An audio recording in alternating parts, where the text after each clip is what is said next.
Hello, everyone. Thank you for checking out this episode of Really Dicey. I'm here with Graeme Barber, also known as POC Gamer on Twitter, and we're here to talk about his contribution to Candlekeep Mysteries, the newest D&D source book of adventures coming out pretty shortly. Thank you for taking time to talk to us. Yeah, glad to be here. How did you get involved in this project?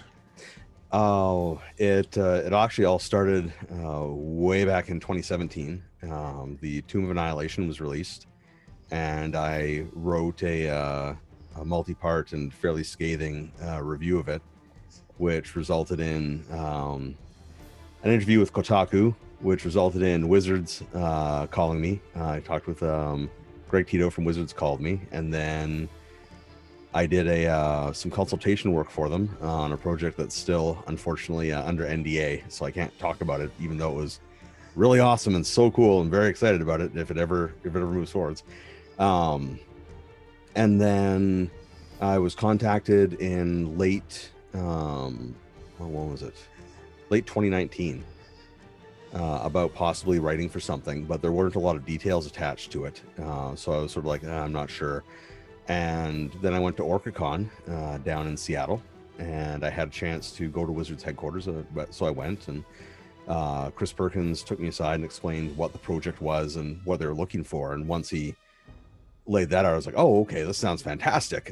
Yes, I absolutely want to be a part of this process." And at the time, I've been doing a series. I've done a bunch of videos for YouTube called Lore Diver and a bunch of other stuff. So I'd shown that I had some knowledge and capability, creativity, and next thing I knew, I was writing away and deep in the process. Excellent. So the name of your adventure is called Book of Cylinders. So I'm going to ask you this because I don't want to spoil it or spoil Okay. anything that has to be shared. How would you describe this adventure? I would describe it as a deep dive into some of the really ancient lore of the Forgotten Realms that can lead the characters to become involved in things that the regular human world and like the regular sort of world of Forgotten Realms we're used to isn't even registering, and that if depending on how they go there and how they do it all, it could have some very interesting outcomes.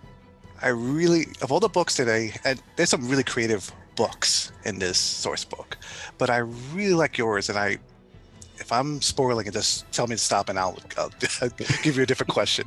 Okay. But I really like how your book is designed because it's not like a regular book where you just open some pages and stuff like that. It's actually a book of cylinders. You open it up and there's these devices and some clay, Mm-hmm. and it's just so creative. I just love the fact that you to read the book, you have to have put down the clay, wet it up, and then roll the cylinder down so you can read the story. Mm-hmm.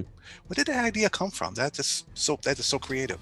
I've actually got a bit of a like my personal background sounds fake if I were to list it all off. It just doesn't sound like something a normal person would have. But I do have some archaeological experience, and archaeology's always been a deep interest of mine. And when I started writing the adventure, I was like, man, I could have a normal book, but everyone's going to have a normal book. Like, how could I be a bit different? And then I remembered ages ago that I had seen something about how in I think it was Sumeria they used little cylinders with like messages or stories or whatnot engraved in. Is it engraved or embossed? Can't remember. Anyways, and the idea was you'd roll them across clay in order to see the message or see the story or something like that. And I thought, like, you know what, that's a really great way to keep information. It's going to last a long time,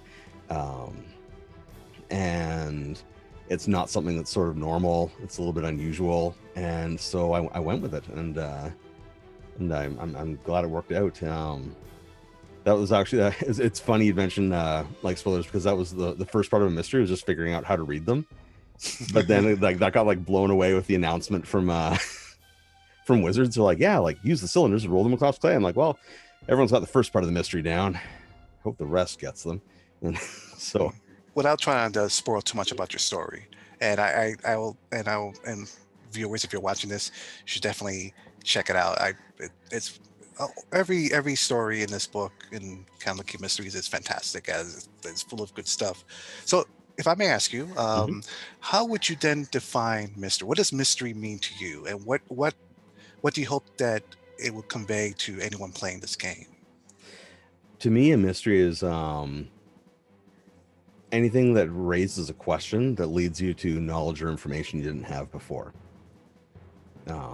I guess it's a pretty broad definition for a mystery. And what I wanted to do with my adventure was to expand people's ideas about what the Forgotten Realms were, the depth of the history in it, and how there's more going on than just the regular sorts of stuff that you see in your standard adventures where you go out to battle dragons or clear dungeons or whatnot. And so I wanted the mystery to be something that they were like, wow, like what's going on with these cylinders? What's going on with the story? Is this a thing that's still happening? And then have it draw them in like that. Okay.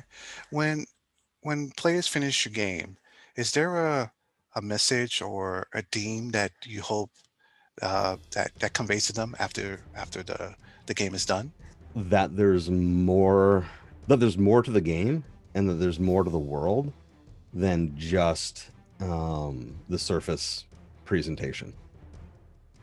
Because the Forgotten Realms is probably probably one of the most developed um, fantasy worlds for games out there, like for a game out there. And on average, I'd say like it uses less than 5% of its potential material, peoples, and history to drive anything forwards, or to drive adventure. And yeah, I like the takeaway from the adventure to be that there's more, and that it doesn't just have to be a regular, dungeon crawl. I mean, you can still do the dungeon crawl. You just find out cool things, or you're doing it for different reasons, or discovering new things about it. So, Oh, okay. yeah. Is there a do you have any advice that anyone that finishes your adventure but they want to continue on the um, uh, I don't want to say too much. Let's say Mm. exploring. Is there maybe a source book, something that something you played, something that so that you go about, hey, you could tie it into this if you want to continue these type of adventures. I would say that for source books, and if you want to carry on with those sorts of adventures, um, they'd have to hark back a little bit to because there's the Tomb of Annihilation, which gives a little bit of information about Chult, but for the era of time that I drew from, which is called the Days of Thunder, um, which it cracks me up every time as I think about that old Tom Cruise movie. And then I remember I'm like, no, it's not NASCAR. It is it's dinosaurs and stuff like that. But there were some books in third edition. There was what was it called? There's the Grand History of the Realms, the Serpent Kingdoms. That's it.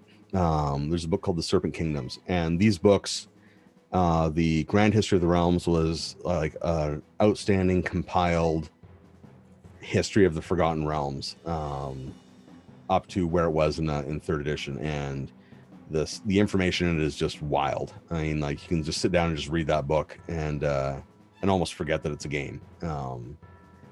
And the Serpent Kingdoms book expanded greatly on the Chultan Peninsula, the nations that were there, and that part of the world, which is an influence on what's going on in my adventure. And then after that, because I actually don't have the book yet. We just got the call out for addresses and confirmation for our addresses on Friday. So I actually haven't seen everything that went into my adventure yet. Like, because obviously I submitted my adventure, but there were some earlier versions of it that included other information. And so I don't know if haven't seen the final edit of it. So depending on how that goes, I may actually put something onto the DM's Guild, Mm. because there was some cool stuff that if it was left on the cutting room floor, I will definitely want to make it available to people because it has so much. It can not just improve the adventure, but it can add a lot of things to the world. Would you say this was it the Serpent Kingdoms? Was that what influenced you to create this adventure?